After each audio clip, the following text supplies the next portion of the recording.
Renungan pendahuluan ya. Waktu sudah singkat, maka apa yang Anda lakukan harus dilakukan secepatnya.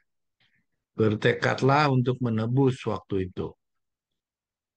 Janganlah mencari kepelesiranmu sendiri. Bangunkanlah dirimu. Berpeganglah pada tugas itu dengan suatu ketetapan hati. Tuhan akan membuka jalan di hadapanmu. Usahakanlah setiap kemungkinan untuk bekerja sesuai penggarisan Kristus. Dalam lemah lembut dan kerendahan hati, sambil bergantung padanya untuk kekuatan. Pahami dengan baik tugas yang Tuhan berikan kepadamu untuk dilaksanakan, dan bergantunglah pada Allah. Engkau akan dimungkinkan untuk terus bertambah-tambah kekuatan demi kekuatan, kemurahan demi kekuatan. Engkau akan dibuat mampu untuk bekerja dengan rajin, tekun bagi kaummu selagi siang hari, karena malam akan datang di mana tidak ada lagi seorang pun akan dapat bekerja. Testimonis volume 9 halaman 200. Jadi kalau kita lihat alinea ini, ya coba deh naik ke atas dulu deh. Ini menarik ya. Waktunya sudah singkat ya, bertepatan kita sekarang berada di tanggal 30 November 2024 ya. Tanpa terasa sebentar lagi kita akan masuk di tahun 2025. Maka apa yang Anda lakukan harus dilakukan secepatnya. Ya, jadi seperti yang sudah diajarkan oleh Saudara Rain, ya, maka kita juga harus tetap menabur, ya, bertekadlah untuk menebus waktu itu. Artinya waktunya sudah pendek bagi kita untuk tetap melakukan pekerjaan secepatnya. Ya, janganlah mencari kepelesiran kita sendiri. Bangunkanlah diri kita. Berpeganglah pada tugas itu dengan suatu ketetapan hati. Tuhan akan membuka jalan di hadapanmu. Usahakanlah setiap kemungkinan untuk bekerja sesuai penggarisan-penggarisan Kristus dalam lemah lembut dan rendahan hati, sambil bergantung padanya untuk kekuatan. Ya, tadi contoh bagaimana Saudara Ren bercerita ya terkait Tante Siana sedang menulis, membuat kutipan lalu dibantah oleh grup sebelah. Ya, di sini dikatakan ya kita tidak boleh menjawabnya dengan kasar, tetapi tetap dengan lemah lembut, kerendahan hati. Pahami dengan baik tugas yang Tuhan berikan kepadamu untuk dilaksanakan dan bergantunglah pada Allah. Selagi siang hari karena malam akan datang di mana tidak lagi seorang pun akan dapat bekerja. Sehingga pada saatnya nanti, pada saat waktunya tiba, tidak ada lagi seorang pun yang dapat bekerja. Pergerakan-pergerakan terakhir akan merupakan pergerakan-pergerakan yang cepat. Pekerjaan yang terbentang di hadapan kita adalah suatu pekerjaan yang akan mengerahkan segenap tenaga manusia. Itu akan memerlukan penggunaan iman yang kuat dan tetap waspada. Pada suatu ketika kesukaran yang akan kita hadapi akan sangat memilukan hati. Besarnya pekerjaan itu sendiri akan menekan kita. Tetapi oleh pertolongan Allah, umatnya pada akhirnya akan menang. Pemimpin yang telah dipilih Allah, Gideon, untuk menghancurkan bangsa Midian, tidaklah menepati suatu kedudukan yang penting di antara orang Israel. Ia bukanlah seorang penghulu atau imam atau seorang Lewi. Ia merasa dirinya yang terkecil dari antara keluarga bapaknya. Tetapi Allah melihat di dalam dirinya seorang yang berani dan jujur. Ia tidak berhadapan, ia tidak berharap pada dirinya sendiri, dan ia mau mengikuti pimpinan Tuhan. Tuhan tidak selalu memilih untuk pekerjaannya orang-orang yang mempunyai talenta yang besar, tetapi ia memilih mereka yang dapat digunakannya dengan sebaik-baiknya. Maka rendah hati itu dahulu daripada hormat. Amsal 15 ayat 33. Tuhan dapat bekerja dengan berhasil melalui orang-orang yang paling peka terhadap kekurangan diri mereka sendiri dan yang akan bergantung kepadanya sebagai pemimpinnya dan sumber tenaganya. Ia akan menjadikan mereka kuat oleh menggabungkan kelemahan mereka dengan kuasanya, serta bijaksana oleh menggabungkan kebodohan mereka dengan hikmahnya. Periksalah hatimu dengan teliti dan juga keadaan cita-cita hatimu terhadap Tuhan Allah. Tanyakanlah, apakah saya sudah gunakan segala waktu yang indah pada hari ini untuk menyenangkan diriku sendiri, mencari kegemaran diriku sendiri, atau sudahkah saya membuat orang lain bersuka-suka? Sudahkah saya menolong semua orang yang bergaul dengan saya menuju penyerahan diri yang lebih tekun kepada Allah dan menghargakan perkara-perkara yang kekal? Sudahkah saya membawa agama saya ke dalam rumah tangga sendiri dan di sana menyatakan karunia Kristus dalam perkataan dan dalam kelakuanku, dengan penurutanku dengan hormat? Sudahkah saya menghormati orang tuaku dan dengan demikian memelihara hukum yang kelima? Sudahkah saya dengan gembira melakukan pekerjaanku yang sedikit setiap hari, serta melakukan dia dengan ketulusan, dan melakukan segala apa yang saya boleh perbuat untuk meringankan beban-beban orang lain? Sudahkah saya menjaga bibirku daripada yang jahat dan lidahku daripada berkata tipu daya? Sudahkah saya menghormati Kristus Juru Selamatku yang sudah memberikan darahnya yang indah itu supaya hidup yang kekal boleh tercapai olehku? Kita udah belajar berminggu. Kita sudah belajar banyak perkembangan kebenaran-kebenaran yang sudah dibukakan kepada kita yang dahulu kita nggak begitu paham. Ya, nah sekarang tiba di dalam renungan pendahuluan ini. Renungan pendahuluan ini adalah rangkaian rangkuman secara singkat terhadap semua materi yang kita belajar. Ya, kita coba lihat satu persatu. Ya, waktu sudah singkat, maka apa yang Anda lakukan harus dilakukan secepatnya. Jadi artinya kata-kata testimoni volume 9 ini bukan diarahkan kepada orang-orang yang hidup di zamannya Ellen G. White ataupun di zamannya Victor Hutek. Ya, jelas-jelas ini adalah diarahkan kepada orang-orang yang hidup mendekati pintu kasihan tertutup bagi sidang. Ya, jadi artinya benar-benar berlaku bagi kita.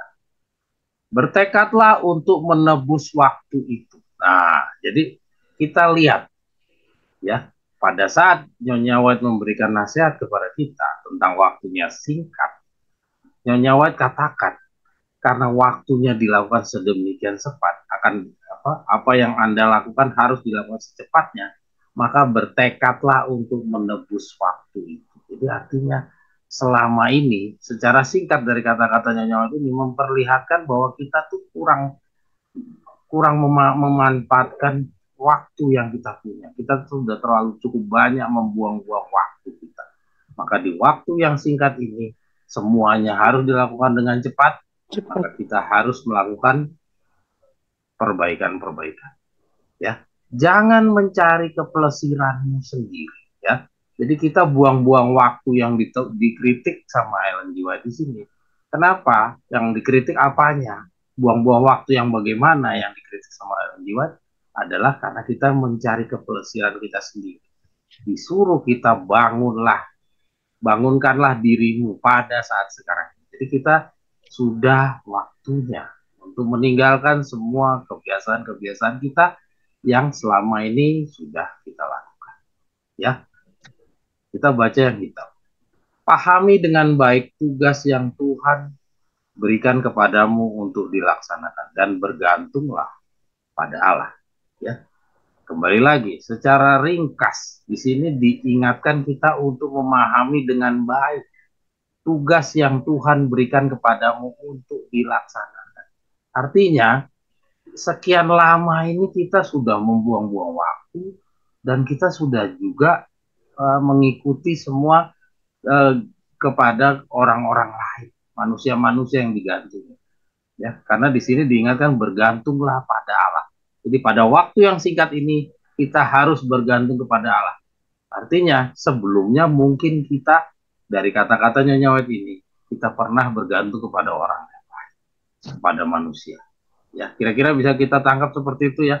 Jadi ini namanya interpretasi a contrario yang John Terry Nate sering ajarkan kepada kita tentang engkau akan dimungkinkan untuk terus bertambah-tambah kekuatan demi kekuatan. Ya, jadi dalam waktu yang singkat itu kita akan dimungkinkan untuk terus bertambah dalam kekuatan apabila kita memahami dengan baik yang tugas yang Tuhan berikan kepada kita. Ya, jadi kalau kita pahami tugas yang Tuhan berikan kepada kita untuk dilaksanakan, jadi artinya iman plus perbuatan, maka kita nanti akan diberikan kekuatan demi kekuatan. Ya, kita terus kemurahan demi kemurahan. Jadi artinya Tuhan akan hadir. Kalau sekian lama ini Tuhan tidak hadir, nanti di dalam perjalanan ke depan ini Tuhan akan hadir. Engkau akan dibuat mampu untuk bekerja dengan rajin, tekun bagi kaummu selagi siang hari. Jadi artinya Tuhan hadir. Ya, di dalam sisa perjalanan ini kita harus yakin Tuhan hadir. Ya, jadi Tuhan nggak hadir di masa lalu, tapi di waktu yang sedemikian singkat ini Tuhan akan hadir. Tapi syaratnya adalah kita harus jalankan apa yang Tuhan minta. Ya, kita harus pahami apa yang dikehendaki oleh Tuhan. Ya, kita terus lagi di dalam Testimoni volume 9, halaman 11, dikatakan bahwa pergerakan-pergerakan yang terakhir ini akan merupakan pergerakan-pergerakan yang cepat. Wah, cepat sekali. Ya, jadi yang dulu kita nggak kepikiran sekarang ada. Semuanya serba cepat. Ya, apalagi kalau kita lihat sekarang udah ada gencatan senjata ini sementara ini kita belum tahu nanti perkembangan. Ya, itu ada beberapa negara-negara sudah menjadikan Netanyahu seseorang yang harus ditangkap. Beberapa negara sudah menyebutkan demikian. Nah, ini artinya sudah mulai tambah panas, tambah panas. Ya, kita terus. Pekerjaan yang terbentang di hadapan kita adalah suatu pekerjaan yang akan mengerahkan segenap tenaga manusia. Nah, ini di dalam waktu yang singkat yang di depan kita itu akan membutuhkan segenap tenaga kita. Itu akan memerlukan penggunaan iman yang kuat dan tetap waspada. Jadi kita dibutuhkan iman yang kuat. Ya, iman yang kuat. Oke, kita terus. Pada suatu ketika kesukaran yang akan kita hadapi akan sangat memilukan hati. Besarnya pekerjaan itu sendiri akan menekan kita, tetapi oleh pertolongan Allah, umatnya pada akhirnya akan menang. Kemarin kita udah belajar dari pengalamannya Ibrahim, ya. Kita lihat dari pengalamannya Musa, ya. Kita lihat dari pengalamannya Yeremia, ya. Kita lihat terlihat gambaran bahwa perjalanan kita ke depan bukan perjalanan yang ringan, perjalanan yang akan menuntut penggunaan iman yang kuat dan waspada. Ya. Jadi kita siap-siap. Jadi untuk menggunakan iman yang kuat dan tetap waspada, mau tidak mau, mulai dari sekarang kita harus sudah mulai melatih iman kita. Melatih dengan apa? Mulailah dari membaca, belajar, mengerti, percaya, dan berbuat. Nah, yang berbuat inilah yang sedang kita lakukan. Kita lagi kejar untuk kita menjadi pelaku-pelaku firman. Di mana selama yang sebelumnya kita belum melaksanakan perbuatan kita. Oke? Nah, yang berikutnya kita lihat paragraf yang berikutnya ini kita lihat ya di dalam waktu yang singkat. Ini Tuhan akan bekerja melalui Gideon-Gideon akhir zaman. Siapa Gideon-Gideon akhir zaman ini? Ini nyambung juga pertanyaannya Ana tadi. Ya, pengalamannya Ana waktu dibaptis. Ini terjawab di sini Ana. Bahwa kita itu adalah lambang biji sesawi. Ya, kita ini akan menyelesaikan pekerjaan calon 144.000 adalah orang-orang yang tidak diperhitungkan, orang-orang yang tidak dihargai, orang yang tidak disangka-sangka, ya, adalah Gideon-Gideon akhir zaman, Daud-Daud akhir zaman, bukan Daud waktu dia sudah jadi raja, tapi waktu Daud masih dipilih. Ya, kita pelajari baik-baik tentang Gideon, baik-baik tentang Daud. Ya, mereka ini benar-benar lambang dari biji sesawi. Jadi walaupun kita ini sudah sekian lama, tapi lambang biji sesawi itu masih tetap menjadi lambang dari calon 144.000. Jadi kalau saudara-saudara sekarang ini mungkin masih bernilai di lingkungan atau di pergaulan, artinya Anda akan menjalani pengalaman anak-anak pemboros. Ya, Anda harus menjalani pengalaman-pengalaman, contoh-contoh pelajaran orang-orang yang sudah kita pelajari. Dan semuanya akan membuat kita itu tidak bernilai. Saya belum bisa jawab bagaimana bentuknya, seperti apa yang nanti kita akan dijarah lah segala macam. Nanti kita akan benar-benar menjadi orang yang tak berharga, dan pada saat itulah nanti tiba-tiba muncullah calon-calon 144.000 itu, ya, mematahkan semua pandangan-pandangan, merendahkan orang-orang yang meninggikan diri. Semua yang muncul akan membuat orang-orang terbuka matanya, mereka keheranan. Itu yang kita sudah pelajari, saudara-saudara sekalian. Jangan saudara mengira bahwa akan saudara menjadi 144.000 dengan keadaan kita sekarang ini. Ya, keadaan kita sekarang ini adalah keadaan yang penuh dengan pelanggaran hukum. Kita masih mencintai barang-barang, mencintai lingkungan kita, masih mencintai diri kita sendiri. Kita sangat khawatir kalau diri kita dihina. Kita udah sering belajar, ya. Oke, kita baca di sini. Ia mau mengikuti pimpinan Tuhan. Inilah yang Tuhan akan pilih, adalah orang-orang yang mau mengikuti pimpinan Tuhan. Artinya, orang-orang seperti Gideon ini tentunya bukan orang-orang yang mengandalkan kemampuannya diri sendiri. Kenapa dia tidak mengandalkan dirinya, kemampuannya diri sendiri? Karena dia adalah seorang Gideon. Dia adalah seorang Daud. Yaitu apa? Orang yang tidak mempunyai kemampuan di dalam dirinya sendiri, sehingga dia tidak menggantungkan kepada kemampuannya dirinya sendiri. Seperti itulah kira-kira calon-calon 144. Tuhan tidak selalu memilih untuk pekerjaannya orang-orang yang mempunyai talenta besar, tetapi ia memilih mereka yang dapat digunakannya dengan baik. Maka rendah hati itu ada hulu daripada hormat. Ya, kita bicara rendah hati, kita udah pelajari seorang Daud, walaupun dia udah jadi raja, dia mau ditegur oleh Nabi Nathan.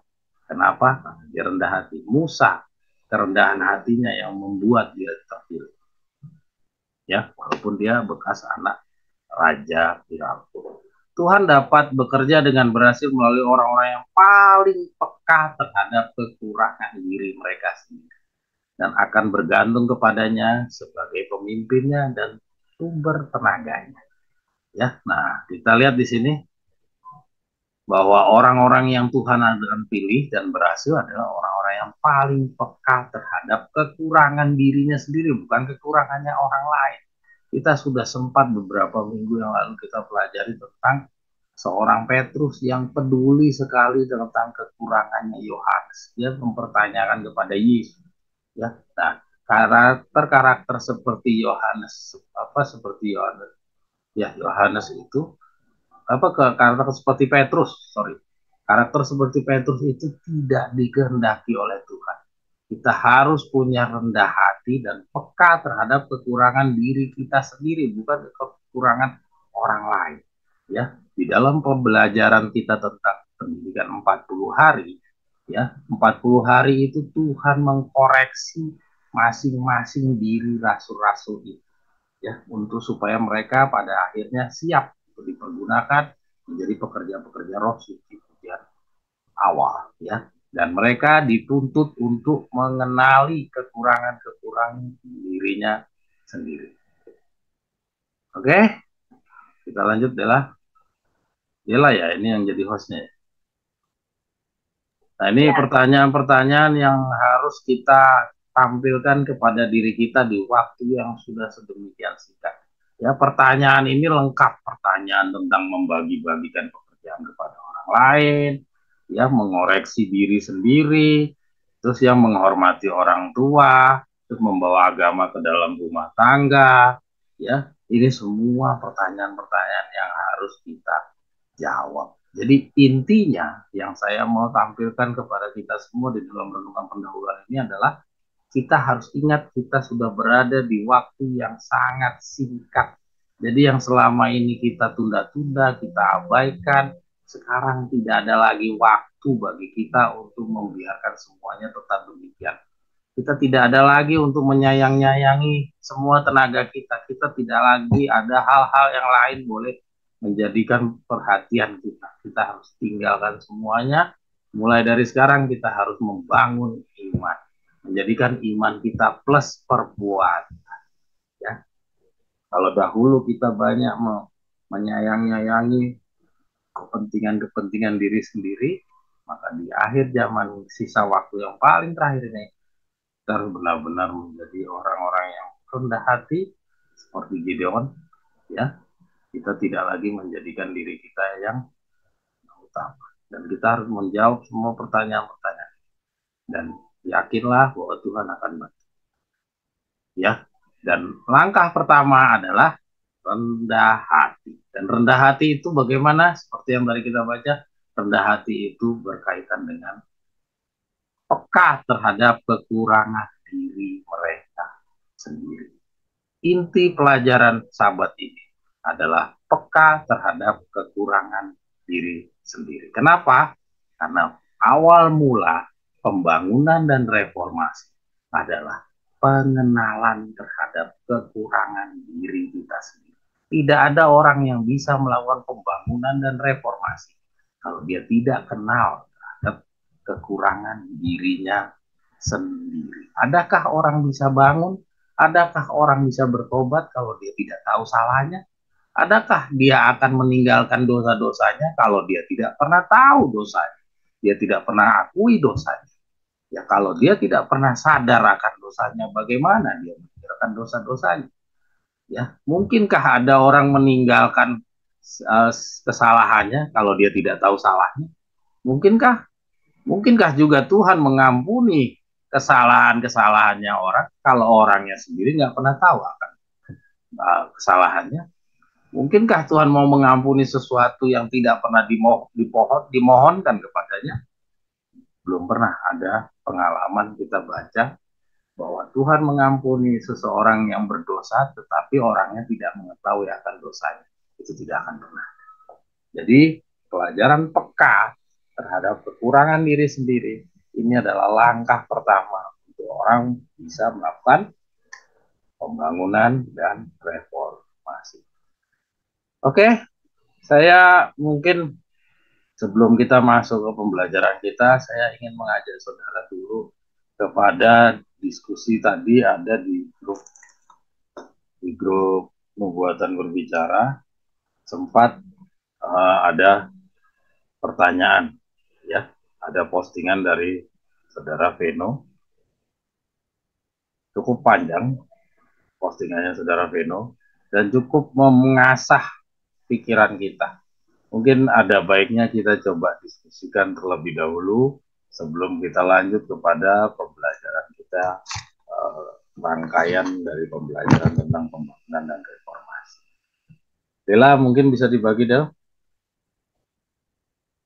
Jadi ini ada beberapa tulisan-tulisan, ya, dari saudara Veno. Ada Veno di sini, ya. Dela, boleh ditampilkan, Del.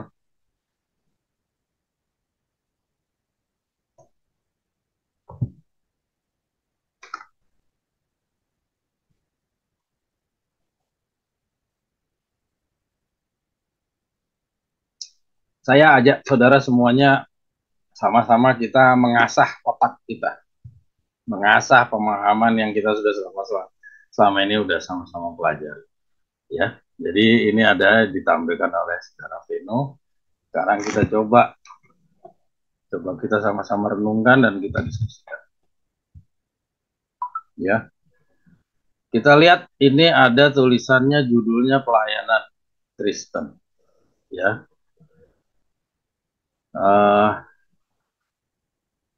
Kita lihat di sini dikasih judul kumpulan tulisan-tulisan ini panggilan untuk individu, ya. Saudara-saudara lihat ini ada beberapa warna yang saya besarkan, ya. Ya, kita tidak mungkin bisa baca semuanya karena cukup banyak. Ini ada 5 lembar. 5 lembar ternyata, saudara Veno, ya. 5 lembar ternyata yang diposting sama Veno, ya. Nah, saya coba tampilkan beberapa yang di huruf besarkan saja, karena yang huruf besar ini kira-kira inti-inti dari tulisan-tulisan ini arahnya ke sana, ya. Saudara lihat ini, ya. Yang pertama kita lihat yang di atas tidak ada highlight-nya, ya. Yang di bawah kita lihat ada highlight. Menjadi pekerja di kebun anggur. Ini saya kasih warna biru, ya. Terus yang warna merah yang berikutnya, ya, yang pertama menjadi pekerja di kebun anggur. Terus yang kedua, pekabaran untuk masa ini akan segera diberitakan di semua negara kepada setiap orang, bangsa, dan bahasa. Terus yang berikutnya lagi warna biru, setiap murid sejati dilahirkan ke dalam kerajaan Allah sebagai misionaris. Ya, berikutnya lagi dapat menjadi misionaris di rumah, dalam keluarga dan lingkungan mereka. Ya, lanjut adalah pergilah ke seluruh dunia. Saya cuma meng-highlight beberapa tulisan-tulisan dari kutipan-kutipan. Intinya kira-kira seperti yang saya besar-besarkan. Ya, yang berikutnya warna biru menyelamatkan jiwa-jiwa. Ya, nah ini kutipan ini disendirikan warna kuning nanti terakhir mungkin ya. Ini yang ditanyakan oleh Tante Siana Omeki nanti kita akan bahas berikutnya. Yang pertama saya mau coba dulu yang warna biru dan warna merah. Lanjut ya lah. Nah ini warna biru lagi. Setiap orang memiliki misi yang sangat penting yang tidak dapat diabaikan atau diabaikan atau diabaikannya atau diabaikannya. Pengabaian terhadapnya berarti celaka bagi seseorang Kristen yang telah mati untuknya. Oke?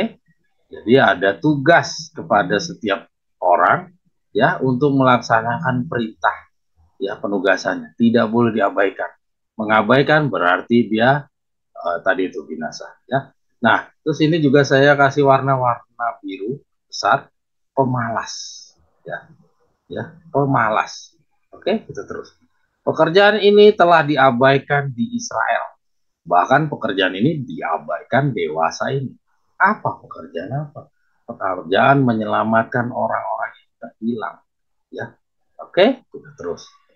Ya, ini kumpulan yang ditampilkan oleh saudara Vino ini kelihatan arahnya ke situ. Mencari dan menyelamatkan yang terhilang. Dapat bekerja bagi Kristus untuk menyelamatkan jiwa dan seterusnya dan seterusnya. Kira-kira bisa dia tangkap ya, yang diwarnakan biru ini adalah penugasan yang dibebankan oleh Tuhan kepada kita penerima pekabaran tiga malaikat. Karena ini tulisan Nyonya White, jadi pekabaran tiga malaikat. Setiap orang memiliki bagiannya untuk dilakukan. Begitu luasnya ladangnya, terus ya masih panjang tuh, masih ada 2 lembar. Ya, nah ini oke, ini warna merah ya. Dalam segala pekerjaannya, ia sedang melatih mereka untuk pekerjaan perorangan untuk diperluas sementara jumlah mereka bertambah dan akhirnya mencapai bagian yang paling penting di dunia. Pelajaran yang terakhir yang diberikannya kepada para pengikutnya ialah bahwa mereka dipercayakan bagi dunia untuk mengabarkan kabar kesukaan tentang keselamatan. Oke, kisah para rasul 27.3 yang si Peno tulis 32. Saya cari ketemu 27.3. Oke, lanjut. Ya, demi keselamatan sesama manusia. Ini oke, bagus, lanjut. Ya.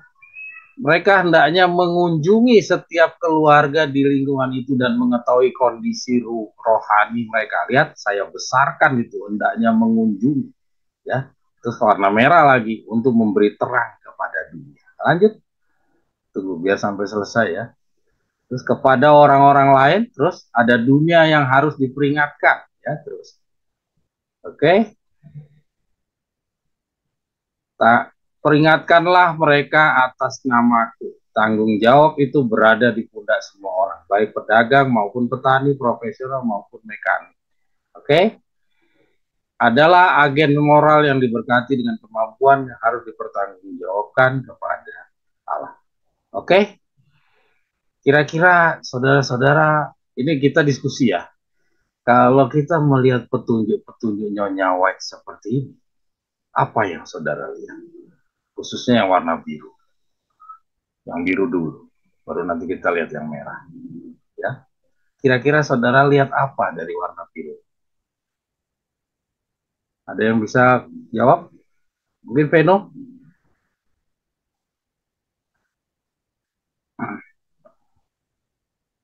Ayo Veno, Veno yang posting loh.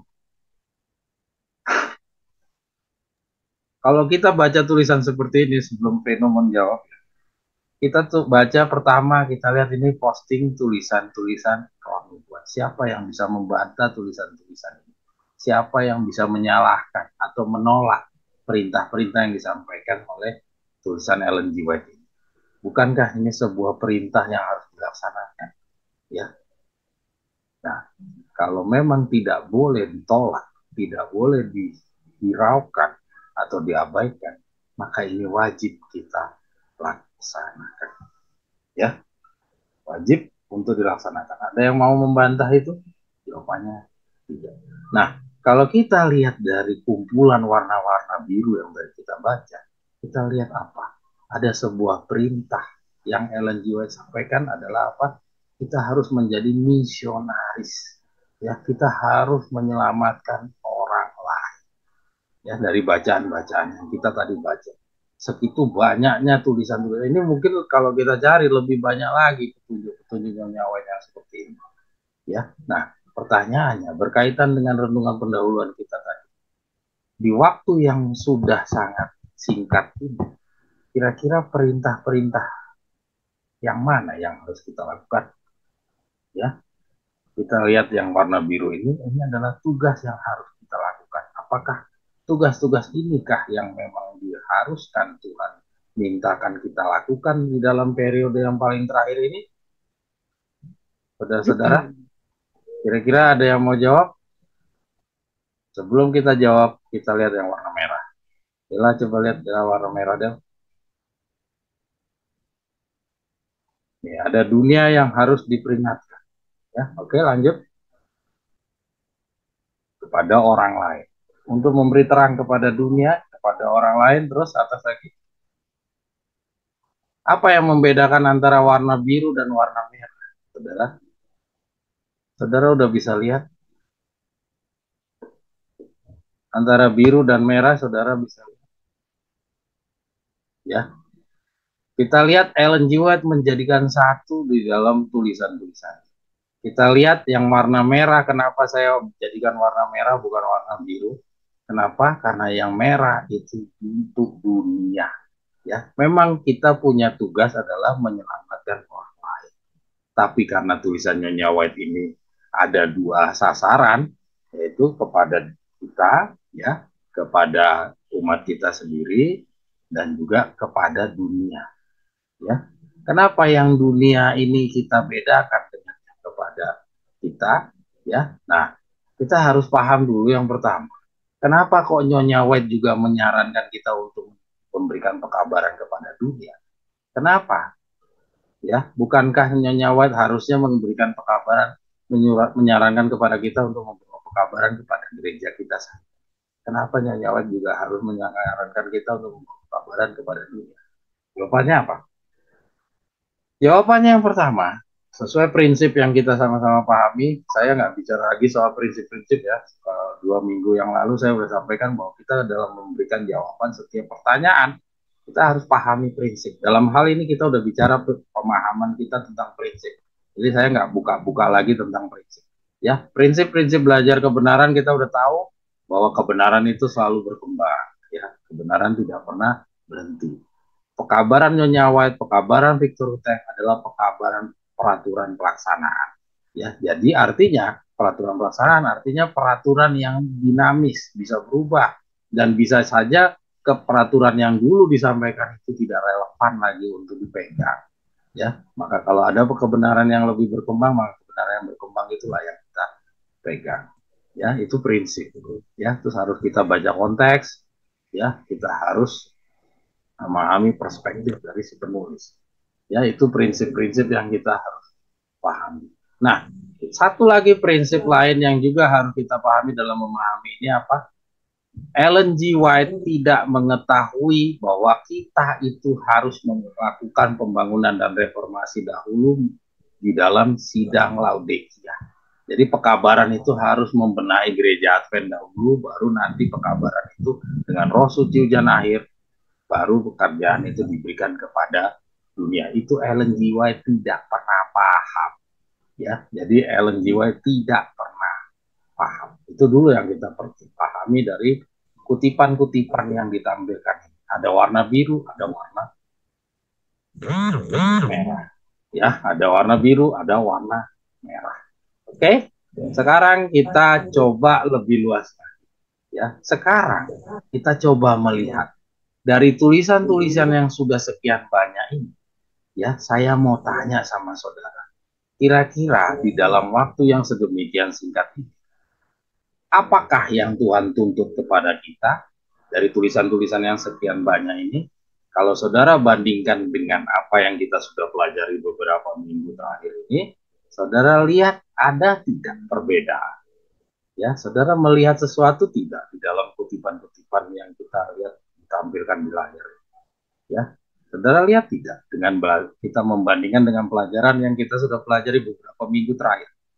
Saudara lihat, Dela boleh digeser-geser, tampilkan yang warna-warna biru ya. Ya, kalau yang merah oke lah, itu untuk buah-buah kedua, kita nggak usah perhatikan. Tapi karena yang warna biru ini menjadi satu pertanyaan bagi kita. Ya, kalau kita bandingkan dengan pembelajaran kita, ya kita sekarang coba pertanyakan. Kira-kira kata-kata pertanyaan warna-warna biru ini kan adalah suatu penugasan-penugasan yang Tuhan berikan kepada kita. Kita kira-kira pertanyaannya, ini kapankah kata-kata ini harus diterapkan? Kira-kira ini kata-kata ini diterapkan untuk zaman kita atau untuk kapan? Ya, karena ini ditulis oleh Ellen G. White. Pertanyaannya kira-kira ini relevan untuk kita sekarang atau untuk orang di waktu yang lain? Ya, saudara ada yang bisa jawab? Kalau kita mau bandingkan dengan pelajaran-pelajaran kita yang beberapa minggu, ya, ada yang bisa jawab? Jawabannya adalah Dela boleh tampilkan yang kedua, Dela.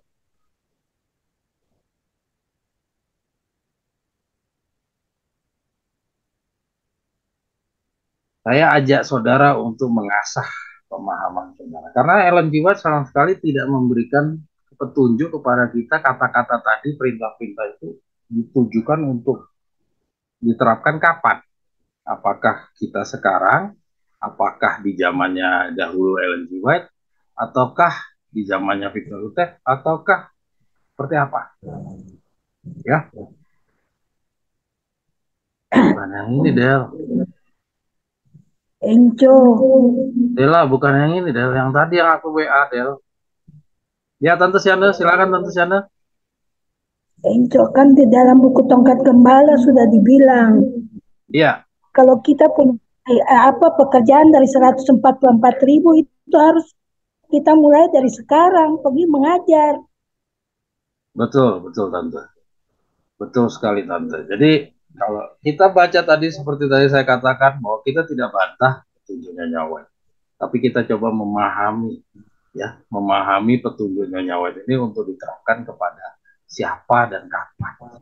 Ya, nah jawabannya yang kita bisa dapat dengan yang kita bandingkan dengan pembelajaran-pembelajaran kita beberapa hari yang lalu, kita dapatkan jawabannya dari contoh. Kita bisa memahami semua petunjuk ini hanya dari contoh, karena Nyonya tidak memberikan jawaban. Ya, dari contoh kita bisa lihat. Yang pertama, kita kenal ada pendidikan 3,5 tahun dan pendidikan 40 hari. Saya tidak akan baca panjang, saya cuma tampilkan saudara bisa lihat pendidikan 3,5 tahun. Ya, di dalam pendidikan 3,5 tahun nanti kita bisa lihat dari pembedahan kita terhadap dua pendidikan ini, kita akan bisa lihat menempatkan tulisan-tulisan Nyonya White yang tadi sekian banyak itu kira-kira mau menempatkannya di mana. Silahkan nanti saudara menjawab sendiri pertanyaan saya ini. Ya, kita lihat dalam pendidikan 3,5 tahun. Selama 3,5 tahun murid-murid mendapat petunjuk dari guru yang terbesar yang pernah dikenal dunia. Oleh perhubungan pribadi dan pergaulan, Kristus melatih mereka untuk pekerjaannya. Setiap hari mereka berjalan bercakap-cakap dengan dia. Ya, kita terus dan mendengar perkataannya yang menghibur orang yang lelah dan yang berbeban berat, melihat kenyataan kuasanya untuk kepentingan orang sakit dan yang merundung malah. Kita langsung yang warna hitam saja. Dalam pekerjaannya, perjalanannya melalui negeri dan kota-kota, ia membawa mereka sertanya supaya mereka melihat bagaimana ia mengajar orang tadi. Mereka mengadakan perjalanan dengan dia dari tempat ke tempat. Ya, mereka mengambil bagian dari makanannya yang sederhana dan seterusnya. Ya, saudara bisa lihat ya bahwa di dalam pendidikan 3,5 tahun Yesus tidak cuma di satu tempat. Yesus berpindah-pindah. Ya, dia mengajar orang sana sini, menyembuhkan orang banyak. Ya, atau dengan kata lain, dia membawakan pekabaran. Sedangkan di dalam pendidikan 40 hari kita baca sama-sama, selama 40 hari Kristus tinggal di dunia ini, menyediakan murid-murid untuk pekerjaan yang ada di hadapan mereka dan menjelaskan yang sampai kini belum mereka sanggup untuk mengerti. Itu yang pertama. Ia membuka pikiran mereka, kita baca sehingga mereka mengerti kitab suci. Jadi artinya di dalam 40 hari ini hal-hal yang tidak dipahami di dalam 3,5 tahun dibukakan sama Tuhan di dalam 40 tahun, 40 hari ini. Selama hari-hari yang digunakan oleh Kristus dengan murid-muridnya, mereka memperoleh suatu pengalaman yang baru.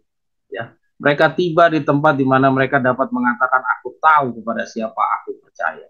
Mereka mulai menyadari sifat dan luasnya pekerjaan mereka. Jadi di dalam periode 40 hari ini mereka dididik untuk mengerti apa yang menjadi misinya Yesus di dunia ini. Ya, dari hal-hal yang selama waktu dia 3,5 tahun mereka tidak mengerti. Jadi bisa dilihat perbedaan antara 3,5 tahun dan 40 hari. Ya, jadi 3,5 tahun mereka lebih banyak ngikut Yesus ngajar ke sana sini, tapi di dalam 40 hari dia tidak kemana-mana, dia dididik untuk memahami tentang misinya Yesus. Oke, lanjut. Dela, lanjut Del. Terus Del. Dela.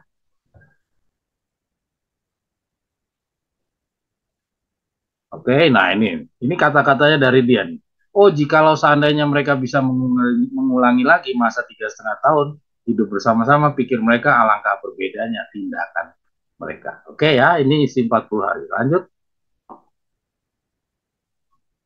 Kesusahan memenuhi hati mereka sementara memikirkan tentang berapa banyak kali mereka telah menyusahkan dia. Nah, ini isi 40 hari.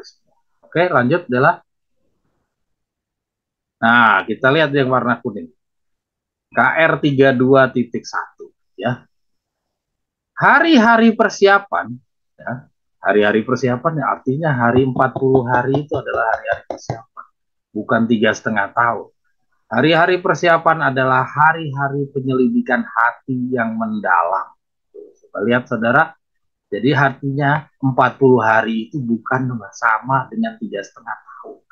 Ya, ada perbedaan 3,5 tahun dengan 40 hari. Dan 40 hari fokus hanya terkait dengan pembenahan dirinya mereka sendiri, pembangunan dan reformasi. Ya, oke? Kira-kira demikian. Nah, sekarang kita nggak usah baca yang di bawah. Saudara-saudara, kembali lagi Dela ke postingan yang tadi. Sekarang kita coba lihat. Kira-kira menurut saudara-saudara sekalian, kalau kita adalah contoh saingan dari perjalanan murid-murid Yesus, buah-buah pertama, orang-orang mati, kita calon buah-buah pertama, orang-orang hidup. Kira-kira dengan adanya dua pendidikan, 3,5 tahun dan 40 hari, dari contoh yang tadi kita baca, maka perintah-perintah yang warna-warna biru ini kira-kira beradanya di mana? Silakan saudara yang jawab. Kira-kira berada di tempat 40 hari, ataukah berada di tempat 3,5 tahun? Karena kita baca dari yang warna-warna biru ini tidak ada sama sekali pembangunan dan reformasi yang kita baca. Isinya semuanya yang warna biru adalah bagaimana menyelamatkan orang lain. Bagaimana menyelamatkan diri sendiri. Kita tidak lihat ada tulisan yang mengarah kepada menyelamatkan diri sendiri. Tadi kita udah sama-sama lihat dari contohnya. Ada 3,5 tahun dan 40 hari. Jadi kelihatan bahwa 3,5 tahun itu menyelamatkan orang lain, ya. 40 hari itu adalah pembangunan dan reformasi. Ya. Berikut juga menambah pengetahuan yang dahulu dia tidak paham. Itu isi 40 hari. Nah, kira-kira mungkin itu yang saya bisa jawab dari kumpulan tulisan-tulisan yang sekian banyak. Tidak salah, kutipan tulisan-tulisan ini tidak salah. Ya, bukan berarti ya bukan berarti kita sekarang mengabaikan membawa pekabaran kepada orang-orang Advent atau membawakan pekabaran kepada orang-orang banyak. Bukan kita abaikan.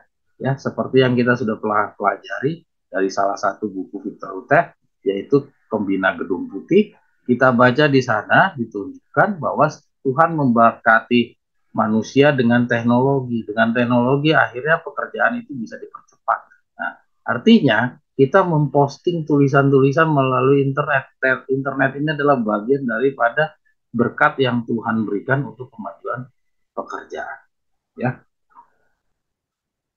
coba saudara bisa lihat ya. Jadi kalau kita coba memahami secara luas, kalau memang tulisan-tulisan ini ditugaskan kepada kita, ya, sekarang saya coba ngajak saudara berpikir secara luas.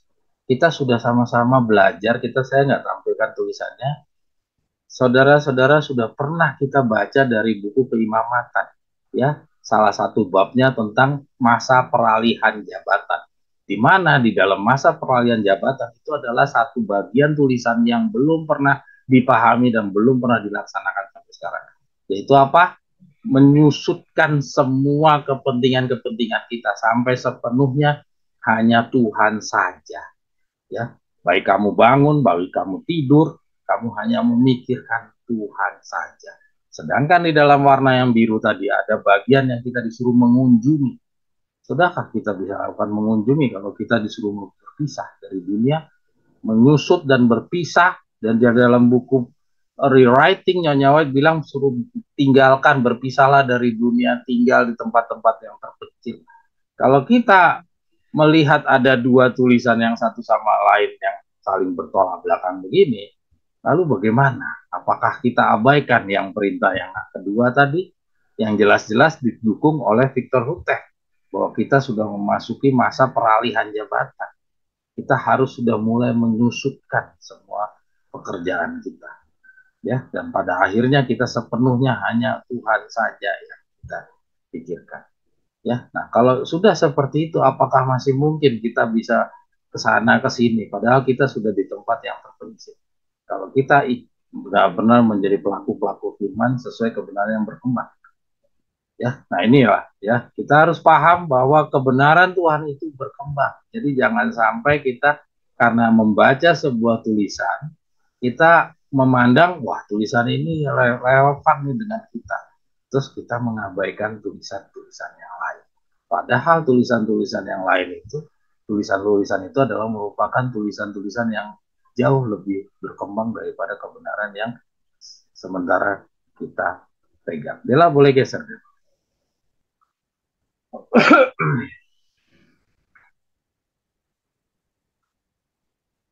Oke, terus,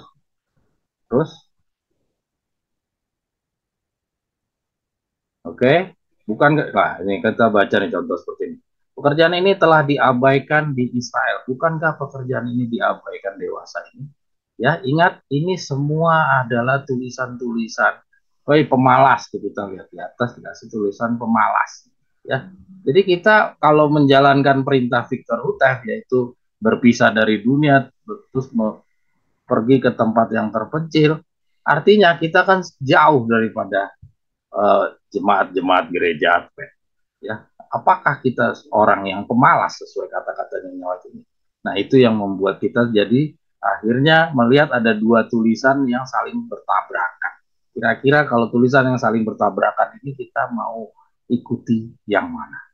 Ya, ini sebuah ujian kepada kita dalam mempelajari kebenaran. Ya, kita terus, Dela.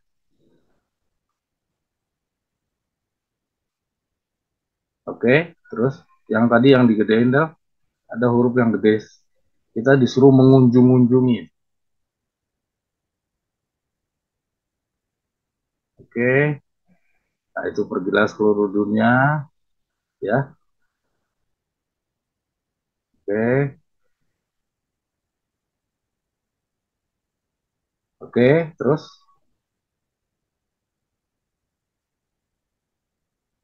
bawah, Del, yang bawah.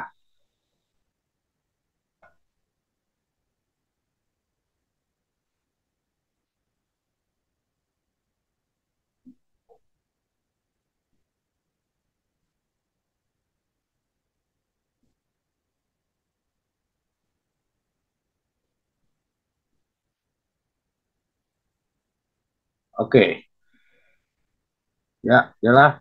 Geser lagi, Del. Nah, ini dia. Coba saudara-saudara sekali kita lagi merenungkan kutipan ini. Dimanapun gereja didirikan, semua anggota gereja terlibat aktif dalam pekerjaan misionaris. Mereka hendaknya mengunjungi setiap keluarga di lingkungan itu dan mengetahui kondisi rohani mereka. Kalau kita baca konteksnya saja, ini berkaitan dengan pendirian gereja. Artinya, ini tulisan disampaikan Ellen G. White pada saat gereja Advent masih belum miskin, buta, dan telanjang. Apakah kata-kata ini masih relevan untuk kita pakai sekarang?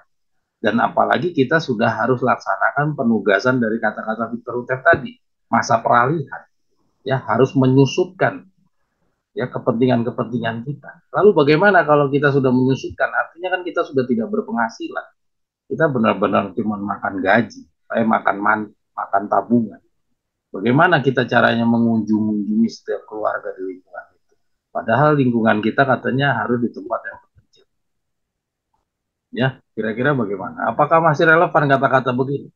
Jadi kita ya kalau membaca tulisan, ya kita juga lihat ini relevannya diletakkan di mana. Kira-kira di waktu yang kapan Ellen G. White ini mau mengatakan. Karena kalau kita tutup mata dengan waktunya penempatan dari kata-kata tulisan Nyonya White atau Victor Hutef, maka kita harus juga menempatkan kata-kata Nyonya White yang mengatakan kalau kamu mempunyai kebenaran, kamu harus membawakan kepada tua-tua sidang. Ya, nah apakah itu kata-kata masih juga kita gunakan sampai hari ini?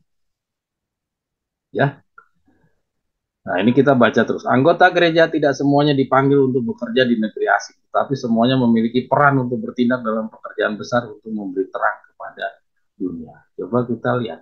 Apakah kita tutup mata pekerjaan kepada dunianya karena kita sekarang telah melaksanakan bagian-bagian kita karena ada bagian kita yang didukung di dalam tulisan ini. Ya, apakah tidak perlu kita melakukan pembangunan dan reformasi?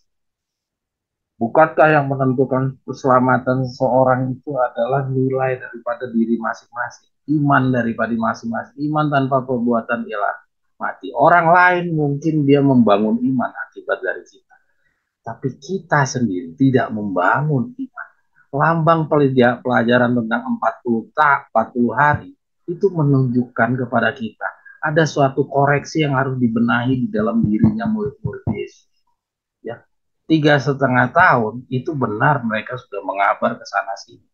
Tapi Tuhan lebih peduli kepada orang-orang ini sebelum Tuhan mau memberikan penugasan yang istimewa dengan roh suci hujan awal. Mereka tidak akan bisa menjadi pekerja-pekerja roh suci hujan awal kalau mereka tidak membenahi dirinya. Kita udah belajar kemarin kalau orang itu tidak bisa sebelum dia menyelamatkan dirinya sendiri, dia tidak akan mungkin bisa menyelamatkan orang lain. Ya, kira-kira mungkin seperti itu yang kita bisa baca dari postingan tulisan-tulisan. Tulisan-tulisan ini bagus menyadarkan kita, ya. Tapi kita harus renungkan kita sekarang ini masuk di dalam periode yang mana. Tulisan-tulisan ini masih relevan Pak sampai hari ini. Tapi jangan lupa ada makanan pada waktunya yang harus kita lakukan. Yaitu apa? Pembangunan dan reformasi. Inilah pembangunan dan reformasi inilah yang menentukan apakah kita menjadi 144.000 atau tidak. Bukan jumlah bintang-bintang yang kita bisa selamatkan dari orang-orang yang di luar sana. Ya, orang-orang di luar sana mungkin bisa selamat, tapi kita tidak. Saudara-saudara sekalian, apakah mungkin Tuhan akan bekerja dengan orang-orang yang tidak layak? Ya, bukan hanya Yudas yang tidak layak, tapi yang rasul-rasul yang lainnya juga tidak siap kalau tidak dibimbing dengan pendidikan 40 hari. Jadi pendidikan 40 hari ini adalah satu pendidikan yang paling penting.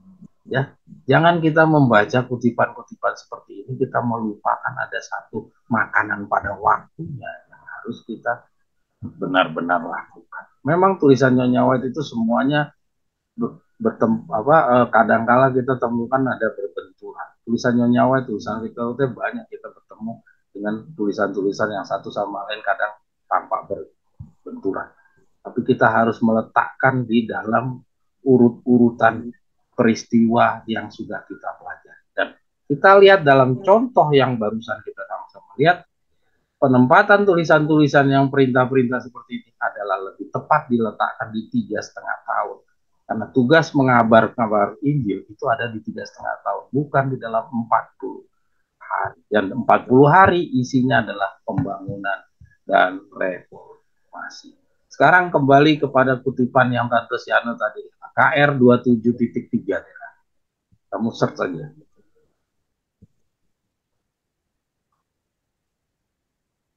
Ya. Nah, ini dia. Nah, kalau kita baca tulisannya Nyawa, ya, KR 27.3 ini adalah KR 24, KR 23, ya. Kisah Para Rasul 23 titik sekian sampai 27 sampai 32 sampai ke 34. Saudara nanti akan bisa lihat di situ adalah bagian daripada cerita tentang Yesus sudah bangkit, ya. Jadi yang warna ini Kita Para Rasul 27.3 ini adalah waktu Yesus sudah bangkit. Mari kita baca pelan-pelan. Ia mengutus ke-12 rasul dan sesudah itu 70 orang untuk mengabarkan kerajaan Allah. Ya, dia mengutus. Ia sedang mengajarkan kepada mereka untuk membagikan kepada orang lain apa yang telah ketahui dari hal dia. Dalam segala pekerjaannya, ia sedang melatih mereka untuk pekerjaan perorangan. Hanya paragraf ini saja diceritakan ia mengutus ke-12 rasul dan 70 orang. Tapi kalau baca seluruh bagian dari pasal ini, ya, Yesus benar-benar fokus untuk melakukan pembenahan moralnya rasul-rasul, ya. Dan bagian ini pun juga kita lihat dia tidak berbicara tentang bagaimana dia mengutus 12 rasul-rasul itu. Ya, kita baca dalam segala pekerjaannya ia sedang melatih mereka untuk pekerjaan perorangan, untuk diperluas sementara jumlah mereka bertambah. Dan akhirnya mencapai bagian yang paling penting dari dunia. Pelajaran yang terakhir yang diberikan kepadanya, kepada para pengikut-pengikutnya, ialah bahwa mereka dipercayakan bagi dunia untuk mengabarkan kabar kesukaan tentang keselamatan. Jadi Tuhan sedang pelatihan. Jadi misi 40 hari itu adalah pendidikan. Jadi bukan sedang mereka ditugaskan sebagaimana yang 3,5 tahun. Jadi dalam rangka pendidikan. Fokusnya adalah pendidikan, ya. Jadi Yesus mempersiapkan calon 144.000. Jadi Yesus lebih peduli dalam diri masing-masing rasul-rasul itu, ya. Jadi kalau kita adalah contoh saingan dari lambang 40 hari murid-murid Yesus ini, maka kita harus lebih peduli juga di dalam nasib kita, ya. Nasib kita dibandingkan kita peduli tentang jumlah orang-orang yang mau diselamatkan. Jangan kita kira bahwa tanpa kehadiran kita, Tuhan itu tidak akan terkumpul jumlah 144.000. Ya, Tuhan itu punya kekuasaan. Seberapapun kemampuan yang kita bisa lakukan, tidak akan bisa merubah nubuatan. Nubuatan sudah mengatakan mereka masih tersembunyi. Sampai kiamat juga masih tersembunyi kalau Tuhan tidak mau memunculkan mereka. Bukan karena jasa kita memunculkan kehadiran mereka itu. Ya, jangan kita merasa punya jasa. Semakin kita merasa diri punya jasa, di situ menunjukkan kita tidak rendah hati. Oke? Amin. Terima kasih Tante. Kita bukan mengoreksi ya, kita coba meluruskan karena memang ini suatu pelajaran yang sulit. Kenapa? Karena kita akan ketemu tulisan-tulisan yang satu sama lain saling bertabrakan. Ya, sama kayak grupnya Ria sama kita, kenapa bertentangan? Karena grupnya Ria itu masih menjunjung tinggi organisasi-organisasi yang di waktu diberdirikan. Padahal sebenarnya sekarang sudah dibubarkan organisasi. Kutipan-kutipan pada saat diperdirikan itu tidak relevan lagi untuk dipergunakan pada saat sekarang. Sama seperti tadi yang kita baca itu kan tidak relevan lagi. Kita nanti mau baca lagi satu yang tidak relevan. Bella, coba yang diwarnain kuning, Bella. Ini sekarang kita masuk kepada pertanyaannya Tante Siana. Tapi kalau ada Tante Siana atau Veno mau mau diskusikan lagi apa yang kita sama-sama lihat ini, silahkan, nggak apa-apa. Kita semua siswa, kita adalah pelajar, ya. Oke, kita lihat sekarang yang warna kuning. Ini ada pertanyaan dari Tante Siane Omeng, ya. Saudara-saudara sekalian, nggak usah risih. Saya mohon Anda harus jadi orang rendah hati, ya. Jangan ngerasa kita, aduh, gengsi, kita malu nih, kita ditanyain, kita dijadikan bahan pertanyaan atau diskusi. Jangan pernah gara-gara kita takut malu, akhirnya kita melewatkan apa yang menjadi kebingungan kita. Kita harus belajar jadi orang rendah hati. Ya, tidak ada untungnya kita menjaga harga diri kita. Oke, mari kita lanjut.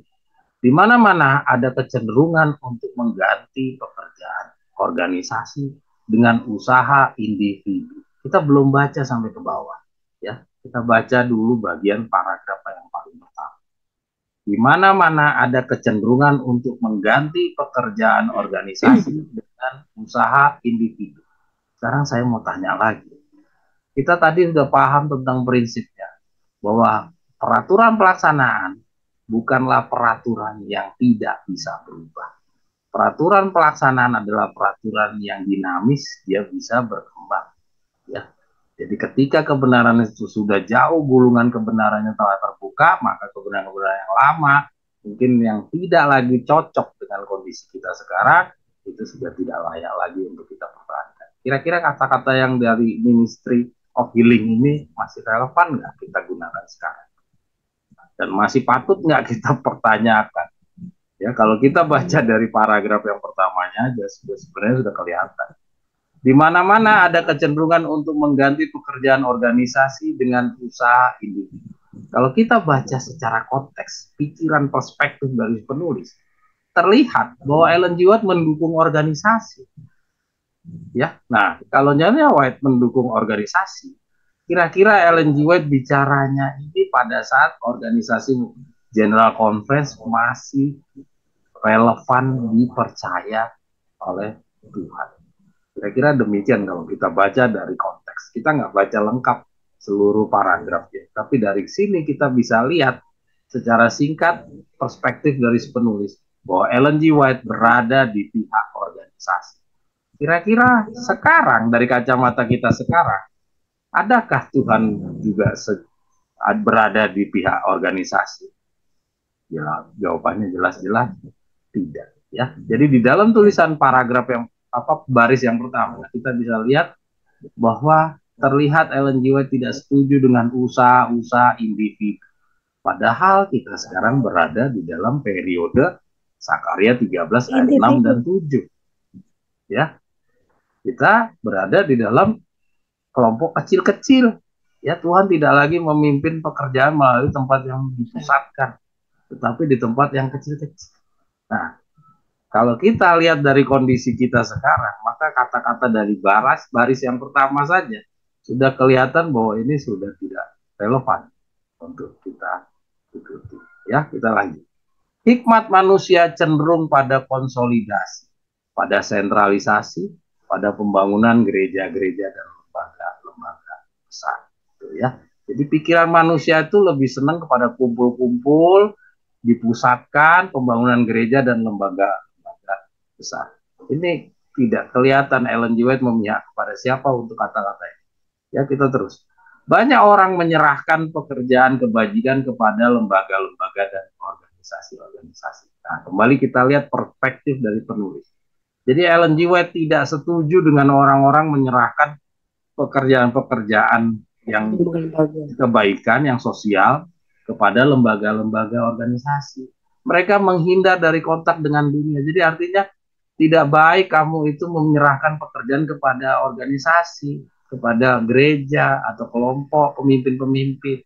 Kamu itu harus bekerja sendiri, kamu harus turun. Nah, kira-kira begitu kita baca. Kristus menyerahkan kepada para pengikutnya suatu pekerjaan individu, suatu pekerjaan yang tidak dapat dilakukan melalui perwakilan. Kira-kira seperti itu, ya. Jadi Tuhan menginginkan kita itu masing-masing punya sosial kepada orang lain. Jangan kita menitipkan kepada organisasi. Kira-kira seperti itu. Jadi kalau Tante Sianu tadi nanya, Tante Sianu Meki hanya ini siapa ya? Nah, kira-kira seperti itu jawabannya. Ya, kalau kita lihat dari konteks, kira-kira demikian. Tapi pertanyaan yang besarnya adalah, masih relevankah kutipan-kutipan yang seperti ini untuk kita jadikan pegangan di dalam kita belajar? Ya, banyak tulisan-tulisan, banyak yang dipelajari dan banyak yang harus ditinggalkan. Nah, sayangnya Ellen G. White dan Victor Utrecht tidak ngasih tahu yang mana yang harus ditinggalkan, yang mana yang harus dipelajari. Nah, tugasnya siapa? Tugas kita semua. Tugas kita semua masing-masing ya siswa-siswa Alkitab untuk mencari tahu yang mana yang harus dipelajari dan mana yang harus ditinggal. Oke? Kira-kira ada yang mau mempertanyakan? Veno mungkin boleh komentar, Veno. Tidak salah kita membagi-bagikan kebenaran sekarang, tapi bukan berarti kita menjadikan itu yang prioritas. Prioritas kita adalah pembangunan dan reformasi. Karena Tuhan benar-benar menunda kepulangannya 40 hari itu, pada dasarnya Yesus kan sudah selesai, sudah bangkit dari kematian, Yesus sudah mau pulang, tapi Yesus menunda 40 hari karena apa? Yesus melihat daripada murid-muridnya belum siap. Ya, kalau murid-murid tidak siap, lalu siapa yang mau dikasih Roh Suci hujan awal waktu itu? Nah, demikian karena itu ada contoh, maka itu harus jadi contoh saingan di akhir zaman. Maka kita juga harus siap dulu. Ya, kita harus siap dulu menjadi pekerja-pekerja Roh Suci hujan akhir. Jadi Tuhan peduli terhadap masing-masing ya daripada murid-muridnya. Dia nggak lihat tentang 3,5 tahun, tentang orang-orang yang mau diajar. Yang Yesus pedulikan adalah orang-orang yang nanti akan mau dikasih Roh Suci hujan awal. Itu yang difokuskan sama Yesus di dalam 40 hari. Jadi jangan kita malah berbalik. Kita berbalik malah kita fokusnya kepada orang-orang yang 3,5 tahun.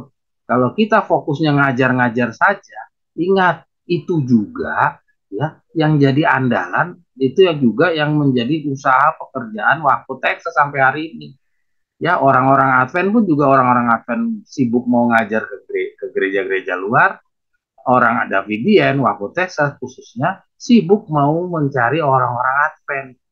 Ya, kalau kita sudah menerima kebenaran yang lebih berkembang, sudah sampai di kelas 40 hari, apakah masih sama yang kita usahakan dengan orang-orang yang cuman masih siswa 3,5 tahun? Kalau kita sudah siswa 40 hari masih sibuk juga dengan pekerjaan-pekerjaan 3,5 tahun, sudah kita baca, padahal 40 hari isinya kita mempelajari hal-hal yang tidak kita pahami dalam 3,5 tahun. Bukankah harusnya kita lakukan sedemikian seperti yang disampaikan kepada kita tentang isi 40 hari? Bukan kita ngulangin lagi pekerjaan-pekerjaan yang sudah tidak berhasil di dalam lambang 3,5 tahun. Kalau seperti itu, kita gabung aja sama teman-teman waktu Texas. Buat apa kita berpisah kalau demikian, kan? Ya, yang membedakan antara siswa 3,5 tahun dan 40 hari adalah kita yang 40 hari sudah mempunyai pembangunan dan reformasi. Sedangkan yang 3,5 tahun, dia masih mempunyai kepentingan-kepentingan sendiri. Itu yang kita sudah dapatkan dari lambang murid-muridnya Yesus. Kira-kira mungkin demikian. Ya, mohon maaf kalau ada yang kurang pas. Ya, saya bukan sedang mengkritik siapapun. Ya, saya hanya menyampaikan demikian yang kita dapat di dalam pemahaman yang dibagikan oleh Ellen G. White melalui akan Taurat dan kesaksian. Bisa diuji, apa yang saya sampaikan bisa diuji, kita bisa telusuri. Ya. Sedangkan yang tadi yang kita pegang semua kutipan-kutipan itu jelas-jelas bertentangan dengan kebenaran, gulungan kebenaran yang sudah makin lebih jauh terbuka. Kalau kita pertahankan, maka otomatis prinsip-prinsip belajar Alkitab kita bertentangan. Sudah jelas-jelas di dalam prinsip-prinsip kita tidak boleh bertentangan. Ya, harus siswa Alkitab yang jujur harus membuat sedemikian rupa cocok dengan semua. Itu yang kita sama-sama paham. Saya tidak usah tampilkan tulisan-tulisan tentang prinsip-prinsipnya. Kira-kira semuanya kita semua sama-sama udah baca. Oke, kira-kira demikian. Dela, boleh dimasukkan kita kepada materi. Kita ambil dulu yang 2 minggu yang lalu, Del. Pelajaran nomor 3-nya, Del.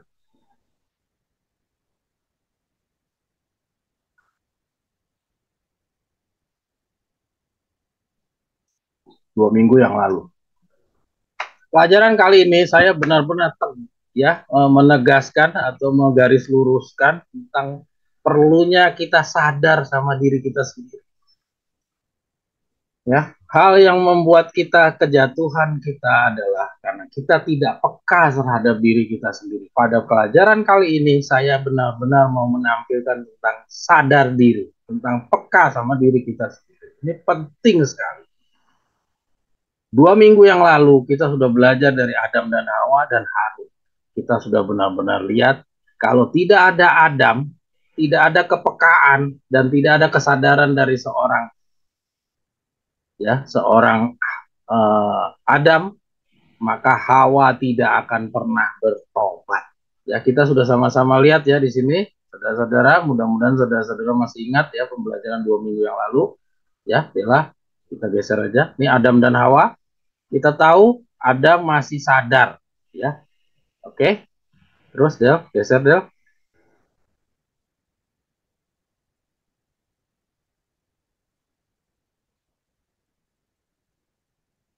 Nah, ini Adam dan Hawa, Harun ya. Kita lihat juga, kita semua sama-sama sudah belajar tentang Harun. Harun pun demikian, bahkan Harun malah mengumpulkan anting-anting emas. Ya, tuh kita baca tuh. Harun merasa takut akan keselamatan dirinya. Jadi dia lebih khawatir sama keselamatan dirinya. Dia lebih mencintai dirinya daripada keselamatan masa depannya dia. Ya, tindakannya yang pertama adalah menyuruh agar anting-anting emas dikumpulkan. Coba lihat. Ya, dan Harun, kita lihat perbedaan Harun dan Musa. Pada saat Musa datang, Musa langsung marah. Ya, apakah Musa tidak perlu takut? Ya, bukankah harusnya Musa juga harusnya takut dibunuh sama orang banyak? Tapi kenapa Musa tidak peduli sama nyawanya? Karena Musa tidak terlalu memperhatikan keselamatan dirinya. Musa lebih peduli sama kebenaran Tuhan direndahkan.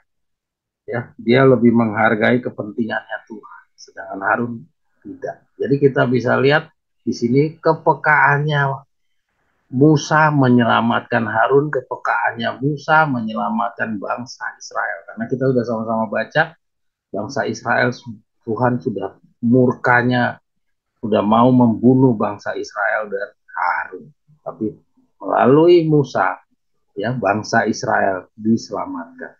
Ya, melalui Musa Harun diampuni. Ya, melalui Musa Harun bisa menyadar.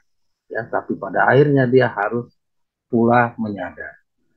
Oke, Dela geser ke bawah Del. Paling bawah Del.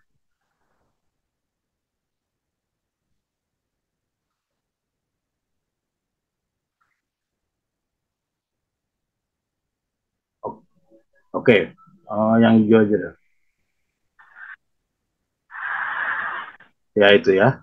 Jadi sehingga kesimpulannya adalah tanpa kesadaran, ya kesadarannya Adam ataupun kepekaannya atau kepekaan, tidak akan ada pertobatan, dan tidak ada pertobatan berarti tidak ada pengampunan. Ya, ini yang kita dapatkan dari pelajaran Hawa dan Harun 2 minggu yang lalu. Oke, adalah kita lanjut kepada pembelajaran kita, masuk ke pembelajaran